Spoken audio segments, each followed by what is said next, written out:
Welcome to Timely Talk. I'm Audrey Monkey. I'm a summer camp director and parent of 5.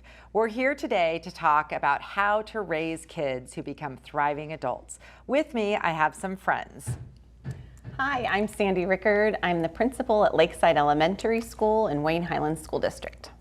Hi, my name is Julian Pons. I'm an 8th grade student in Wayne Highlands Middle School.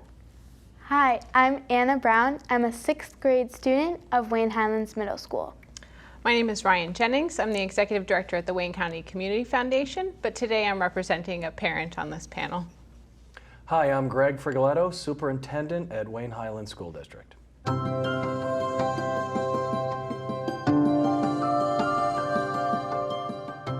We're going to start with sharing some of our ideas, and we really want to get your feedback about what you think about these ways that we communicate with you and your suggestions of how we can do even better. Can you start, Sandy? Can I call you Sandy or should I call you Mrs. Rickard because you're a principal? Sandy is just fine, yes. You can call me Mr. Pons. Okay, Mr. Pons can go. You can call me Sounds Sandy. good.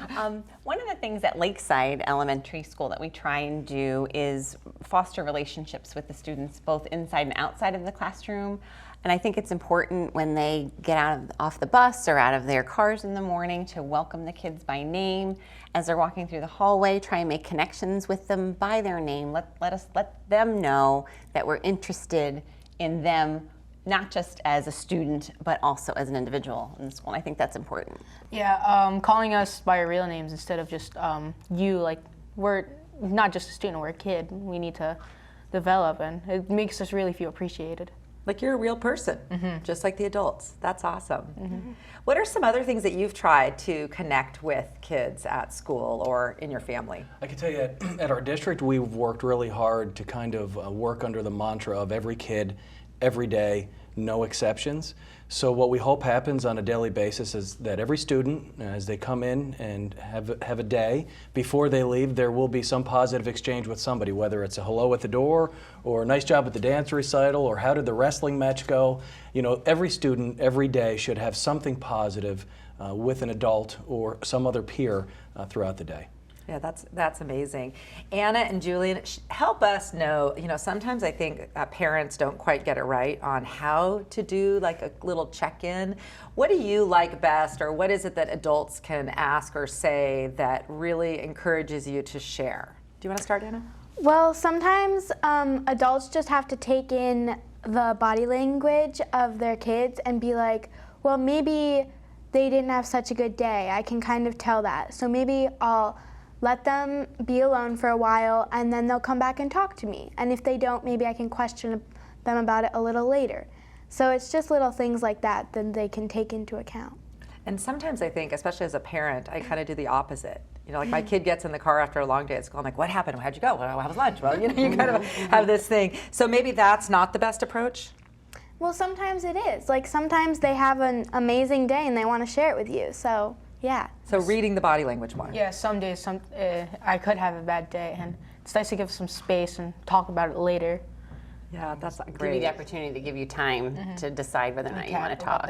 Right. Parents, I think, we're often really distracted during the day, so it's so important to take that time with your phone aside and not cooking dinner at the same time, but to, whether it's in the morning or the afternoon or right before bed, to connect with the kids and find out what they want to do that day or how their day went, and ask them those questions that aren't homework related or just logistics of the day. I think that's really important. It's challenging, but really important. Yeah, sure. Authentic exchanges too.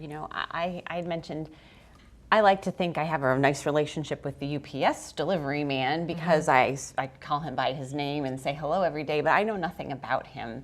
So, above and beyond just calling a student by their name, getting to know a few things that they like or dislike so that you can have that higher level relationship with them so that they know you've connected with them on more than just you're Julian Pons, you're Anna Brown, but I know a little bit about you and you know a little bit about me, I think is important. And I think students are aware of that authenticity. I might know your name, but I really don't know you. And I think when you work at it and you make it a point, you start to develop a relationship way beyond just a familiarity through a name. And that's when it really becomes significant.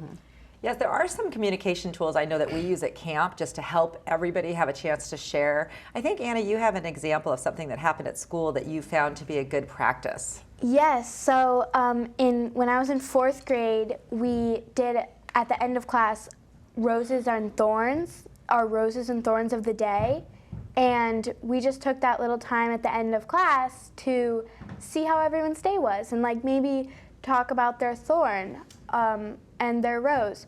But I started doing that at home, and that was really fun because we did it during dinner, and that was fun. Yeah, I love that idea. One of the things that we do at camp that is, because our whole focus is connection and friendship at camp, we're so lucky to not have to worry at all about grades or anything like that. And so every day we end the day with sharing. And so that every person in the group, including the counselors, has a chance to share something, whether it's their rose and thorn, or we sometimes call it a high and low. Do you think that's a good practice at home too? Yeah, because when you talk about your highs and lows, and when you talk about the low, it kind of, you can make a joke out of it, and we realize that it's just one part of your day, and there are more days to come, and it'll be better. Yeah. I think that's a really important note, that I think we all have a natural tendency, even at the end of a really good day, if there's one bad thing that happened, sometimes we tend to focus on that. So when you direct, roses and thorns or highs and lows, and you really could talk a lot about the highs, it does make that maybe one low seem somewhat insignificant. Yeah. Definitely. I just think it's important because you know how some people in a family talk more than others in general? And sometimes people can interrupt or that kind of thing. When you have some kind of sharing where everyone has a chance to talk, I think that it not only brings you closer as a family because you get to know a little bit more about even maybe what's going on in your parents' jobs and their lives, but also we get a chance to just kind of hear some of the crazy things that are happening like in middle school these days. So I really like that idea of daily sharing. Are there any other communication ideas or like specific questions or things that you think adults can do a little better in terms of helping to connect with you?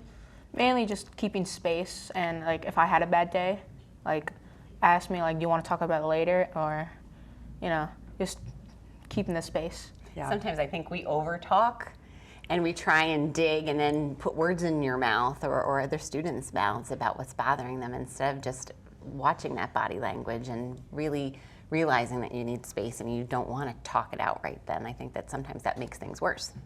And I think when they're processing whatever maybe the problem of the day was on their own, that's a healthy thing. It sometimes is creating some sort of a skill that you're going to use later when you face issues or challenges. It is nice sometimes to be able to process that on your own and not have some forced solution placed upon you, where you can work through it on your own and develop grit. Well, I think these, just all of your answers were such a great reminder about just the importance of prioritizing our relationship and connection with each other. Sometimes it does get lost in the day-to-day life. We get so busy that we forget to actually talk to people on a real level instead of just about just like what the schedule is. So thank you so much for sharing all of your ideas about communicating better, and I especially liked your insights about what is and isn't helpful when adults talk to you.